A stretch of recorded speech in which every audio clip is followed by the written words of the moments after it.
The evidence is beyond dispute. Sources intimately familiar with the operational timeline place the start of these events in the early pre-dawn hours. This move occurred at the high-stakes center of the federal government's active pursuit of the Nancy Guthrie case. An elite special operations unit launched a precision strike on a property with undeniable links to Tommaso Cioni. Not a primary residence, the building was a hollowed-out shell that the local community knew was entirely vacant. Neighbors informed local news crews that the farmstead had remained eerie and silent for many consecutive weeks. The structure was stripped of life. No vehicles were ever seen parked in the gravel driveway or nearby. Darkness dominated the windows as no interior lights ever followed the familiar patterns of a lived-in residence. Even the mailbox was a ghost failing to collect the usual paper trail left by an active household. It was the definitive evidence of a property that had been psychologically and physically discarded by its owner. While the facade suggested total abandonment, the actual function of the house hid a much more disturbing reality. That cold surgical discrepancy became the catalyst for the psychological twists that would soon redefine the entire investigation. The strike team did not move in under the assumption that they were entering a hollow, empty building. They breached the perimeter because they knew the secrets held within these walls defied the appearance of silence. Federal investigators had spent months meticulously assembling a massive dossier of incriminating data and forensic findings. This archive contained harrowing interrogation transcripts, long-term surveillance logs, and hours of clandestine video recordings. Footage from remote gas stations and forensic sketches provided the necessary intelligence to mark this house for seizure. What the team encountered once they broke the plane of the entrance left them deeply and visibly shaken. In the stoic vocabulary of federal tactical units, the word disturbing carries a specific, heavy psychological weight. These elite operators are hardened professionals conditioned to maintain focus while facing the most gruesome crime scenes. They walk into every structure prepared for depravity that would haunt the psyche of any normal human being. Their mental filters are calibrated to process traumatic evidence that would easily shatter an untrained individual's mind. However, inside the Cioni property, the scene was so profound, it cracked even their layers of professional detachment. We will now examine the specific items hidden inside and the chilling psychological meaning behind their presence. This discovery fundamentally shifts the perspective investigators held regarding the deep-rooted conspiracy against Nancy Guthrie. This is the cold reality of how a special operations raid is born in a federal kidnapping case. The mission does not begin the moment the tactical team uses a battering ram to clear the doorway. It starts much earlier with exhaustive data analysis, aerial drone reconnaissance, and relentless physical observation from the shadows. This process includes a forensic audit of utility records to see if electricity or water usage betrays life. Such consumption signatures act as a direct contradiction to the public image of a vacant, abandoned property. Analysts also meticulously scan every available digital lens in the vicinity for any fleeting sign of human movement. If the mounting evidence justifies the risk, thermal imaging is used to detect heat signatures through the walls. Every detail concerning the building's contents and the state of occupation is condensed into a final operational briefing. This report readies the agents for the expected and the wide range of variables that could turn deadly. The tactical discussion prior to hitting the Cioni house was built upon a foundation of surgical high-fidelity data. This intelligence solidified an ironclad and undeniable connection between the desolate property and the target Tommaso Cioni. The house became a focal point of the hunt after weeks of unraveling complex leads in the shadows. Intelligence warned that the outward appearance of desolation did not align with the subtle activity detected by surveillance. Command determined that the situation necessitated a full tactical intervention rather than the service of a routine warrant. That specific strategic shift highlighted the sheer gravity of what they suspected was waiting behind those closed doors. Deploying special forces instead of civil inspectors is a choice dictated solely by the perceived level of danger. This risk analysis weighs the lethal potential of the occupants against the technical complexity of the environment. Every nuance of the assault plan is designed to minimize casualties while ensuring the primary mission is accomplished. Utilizing a specialized tactical unit over standard law enforcement is a measure based entirely on the threat profile. This assessment balances the violent history of the suspects against the sophisticated tactical hurdles the team faces upon entry. The investigative team reached a chilling consensus. This specific location was concealing a dark underlying truth. A standard field operative was simply not equipped for the task necessitating the deployment of a specialized tactical unit. They were firmly convinced that the level of threat fully justified the mobilization of such overwhelming firepower. The very moment the tactical team breached the entrance, the grim reality they encountered validated every haunting suspicion. This is the dark reality of what vacancy signifies within the professional lexicon of a sophisticated criminal inquiry. A residence that appears derelict to the surrounding neighborhood is often a site engineered with precision to mimic that state. This calculated facade of abandonment serves as a deliberate operational tactic deployed for a truly sinister purpose. It demands a regime of absolute authority over every individual or object that crosses the threshold of the premises. Forensic patterns of arrival, the lingering presence of vehicles, and the precise duration of every stay are meticulously scrutinized. The intermittent use of lights and basic utilities is carefully manipulated to suggest a state of total desolate neglect. Great care is taken to ensure the exterior facade never betrays a single hint of human attention or upkeep.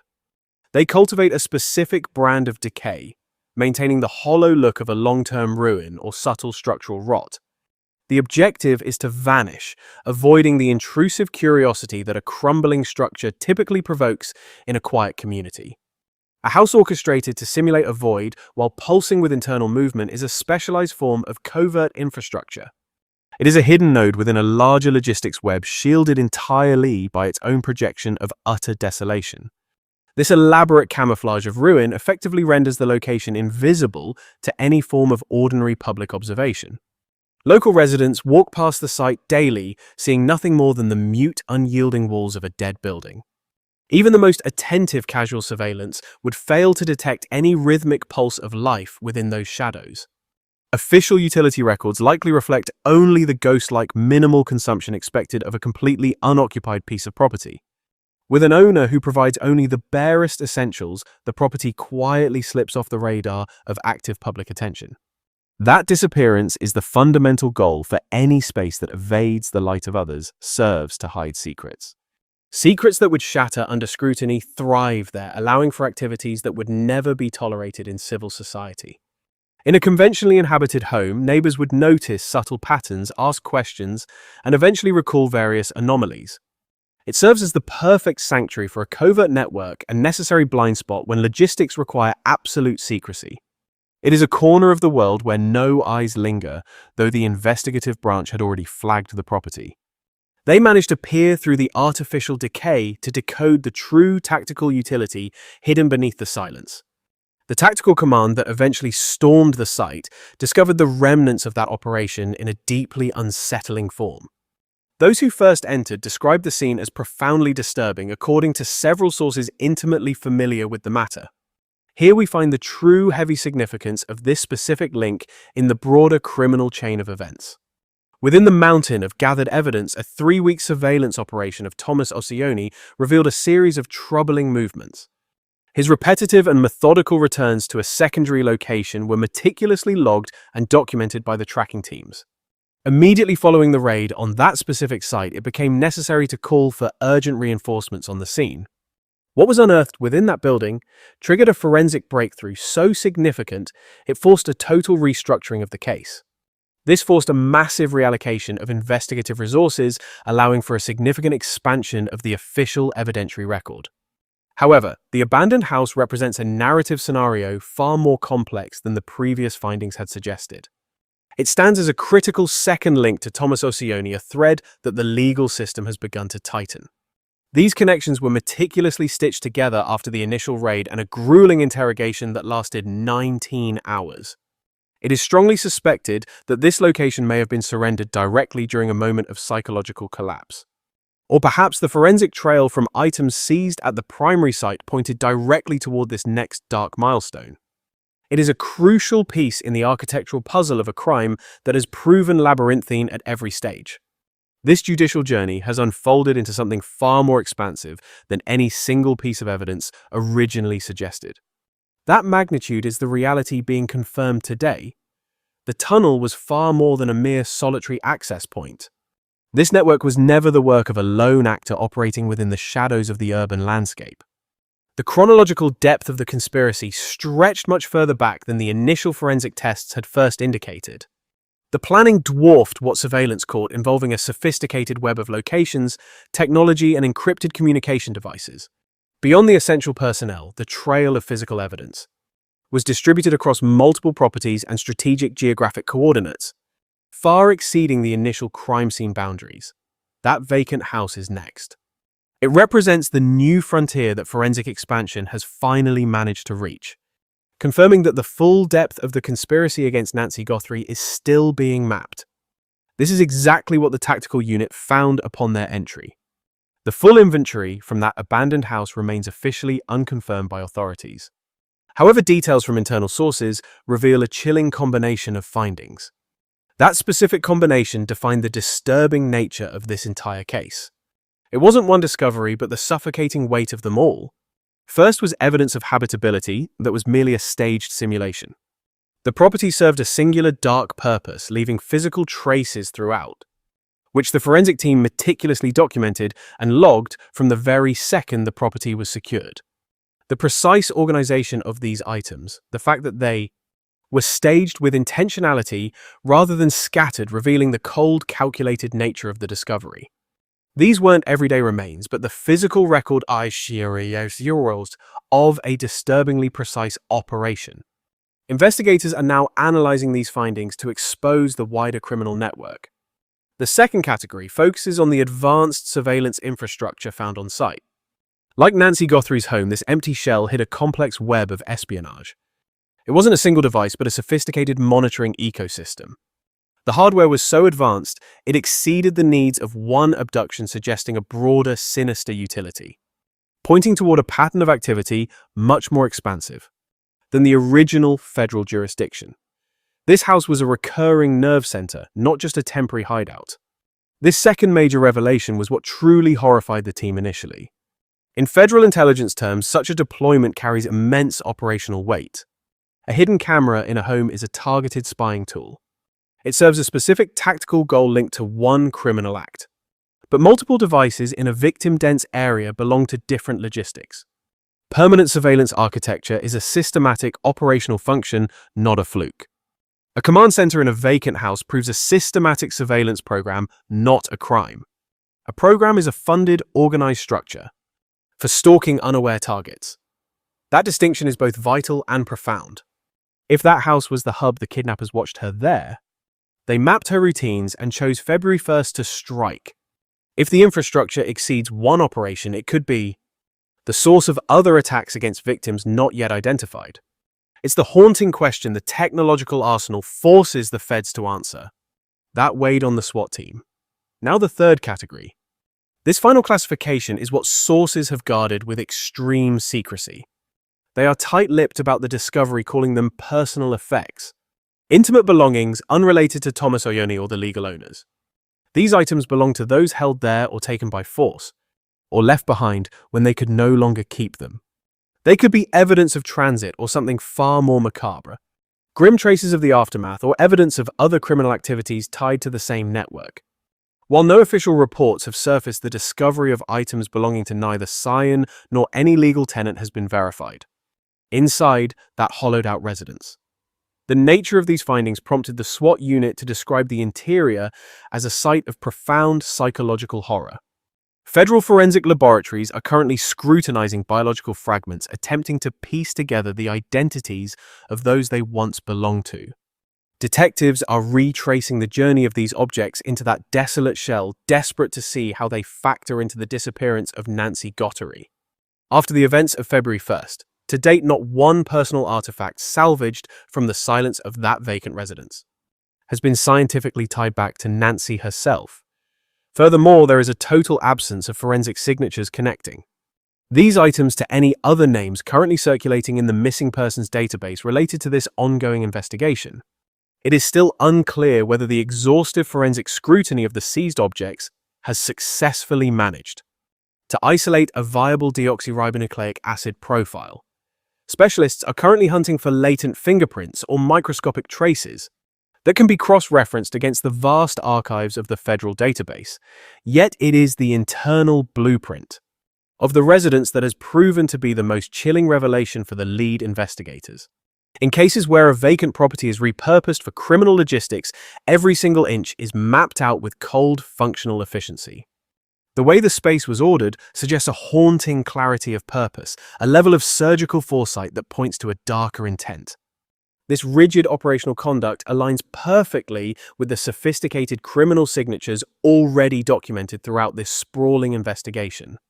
High-tech surveillance gear was not merely tossed in, it was positioned with the kind of calculated precision usually reserved for military zones. Personal items were not scattered haphazardly, but rather staged in a singular high-traffic location with deliberate care. Footage and notes taken by the tactical squad suggest that the gear was part of a routine, utilized with chilling day-to-day regularity. These were not just discarded relics of a past life. They were maintained with a strange devotion kept in a constant state of readiness. Someone was acting as a ghost manager of this estate, slipping into the property's shadows with a frequency that felt almost ritualistic. That pattern of behavior was verified during a 3-week surveillance window where investigators tracked Tommaso Cioni's repeated visits. His returns were focused on one singular goal, ensuring the operational integrity of this first secondary site remained absolutely flawless. He acted with an obsessive attention to detail, making certain that every component inside met the grim standards of the overarching plan. Every action taken to manage and secure that space has now been catalogued within the official mountain of evidence. The physical proof of people cycling through the house, combined with the pristine condition of the property's interior, is now part of the record. The flawless state of the monitoring network serves as a testament to a persistent and calculated criminal connection. A heavy unspoken bond existed between those who orchestrated this crime and the silent walls of that seemingly vacant residence. This discovery pushes the timeline back significantly. A property maintained with such clinical precision requires an extensive setup period. Long before any active management began, there must have been a period of acquisition or a covert initial breach of the premises. The site was scouted and chosen before the first lock was turned, a cold, calculated decision made well before the operation's first gear moved. It was a choice born at the very inception of a plot whose roots are stretching further into the past than we initially feared. These findings suggest the conspiracy was set in motion far earlier than any previous evidence had hinted at.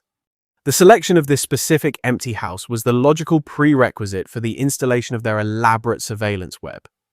This groundwork was laid long before the Nest camera triggered its first alert and before Aldinmere caught that fleeting glimpse of the stranger. It predates the tunnel.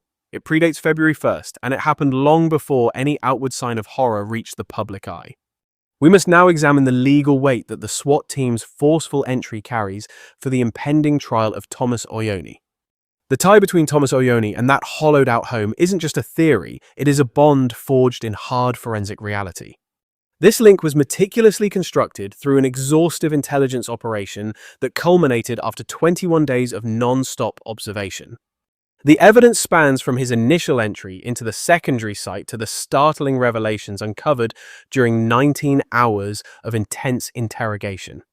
It was this undeniable trail that finally pulled the property into the crosshairs of a relentless federal task force. These findings provided the essential probable cause needed for a judge to sign off on the search warrant that the tactical team executed.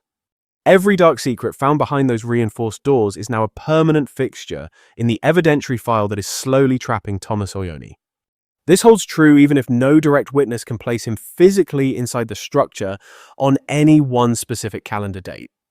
It is the totality of the connection between the suspect and the house's contents that creates a crushing weight of proof.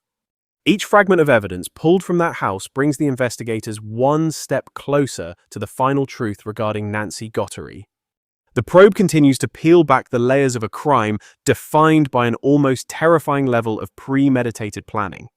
Investigative authorities are currently cross-referencing these grim revelations against the massive mountain of proof amassed during the probe.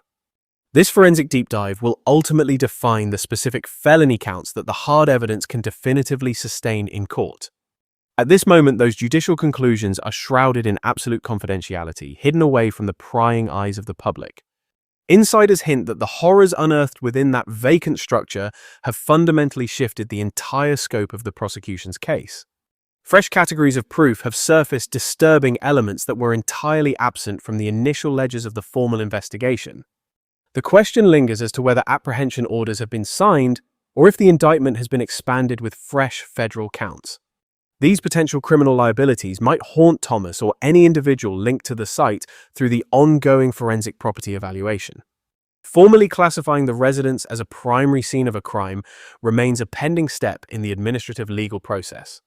Locals were convinced the structure sat hollow. To the surrounding community, the building had clearly been a ghost for weeks. It was evident that no one occupied the space in any way that resembled the predictable rhythms of a standard existence.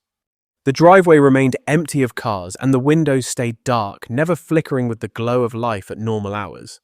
Every subtle heartbeat of a lived-in home was absent, replaced by a chilling silence that suggested a total lack of human presence. The neighbors had no cause to peer into the shadows behind those walls, never suspecting that the decay was merely a facade. Not a single soul imagined that the property functioned as a calculated base of operations rather than just a stagnant, decaying shell. Nothing about that lifeless exterior hinted at a connection to a high-stakes federal manhunt involving a disturbing abduction case. Investigators fixed their sights on a particular dwelling nestled within the rugged foothills of the Catalina Hills near Tucson, Arizona. People rarely alert the police about a seemingly vacant lot. In the suburbs, what looks deserted is typically assumed to be empty. Yet the void was an illusion. Federal operatives had flagged this specific location as a critical nerve center for their case.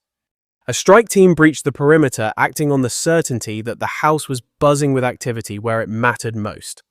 The neighborhood's morning silence was shattered by the sudden arrival of armored federal transport and a tactical commando unit launching a raid.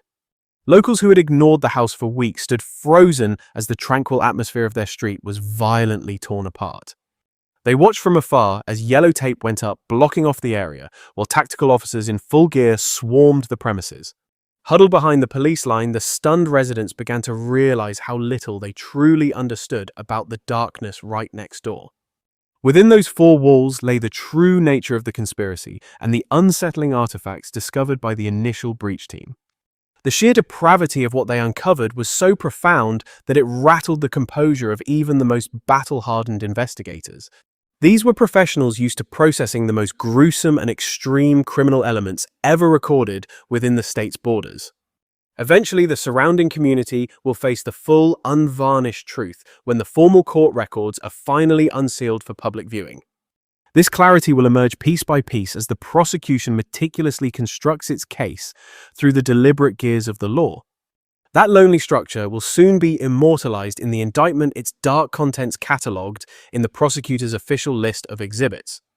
For now, everyone outside that yellow tape remains in the dark, possessing only fragments of information about the active federal operation.